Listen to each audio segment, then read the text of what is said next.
খুব বেশি কিছু আমার এখানে অর্ডার করার মতন ছিল না। দুটো জিনিসই ভীষণ দরকার ছিল, তো সেই দুটো জিনিস অর্ডার করে দেখছিলাম যে আমার ডেলিভারি চার্জ লেগে যাচ্ছে। তো ডেলিভারি চার্জ থেকে ছুটকারা পাবার জন্য আমি আরও 2-4টা জিনিস অ্যাড করে দিয়েছি। তো আজ সেগুলো এসে পৌঁছেছে, তো ভাবলাম যে একটা ওপেনিং ভিডিও করে তোমাদের সাথে শেয়ার করে নিই। ফার্স্টেই বেরিয়ে এলো বিলিংয়ের কাগজটা, তারপরে এটা একটা ব্ল্যাক আইশ্যাডো অর্ডার করেছিলাম সেটা, তারপর আছে একটা নেল পলিশ। নাইকার প্যাকিং নিয়ে কোনো কথা হবে না, ভীষণ ভালো প্যাকিং। তারপর আছে এটা কি বেরোচ্ছে, তারপর এটা একটা কাজল। এরপরই আছে একটা বডি ওয়াশ, এটা তো ফার্স্ট টাইম অর্ডার করেছি। আর এই দেখো একটা এলিটিনাল লিপস্টিক বেরিয়ে এলো ভেতর থেকে।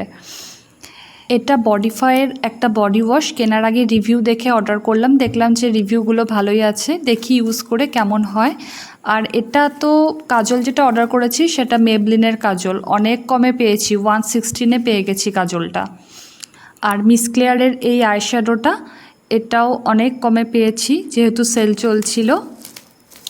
সম্ভবত 125 কি 130 নিয়েছে আইশ্যাডোটা। আর এই হচ্ছে ল্যাকমের একটা নেল পলিশ, শেড নম্বর 416। এই হলো আমার নাইকা হট পিঙ্ক সেলের কেনাকাটি। তোমরাও দেখিও তোমরা কি কি কিনলে।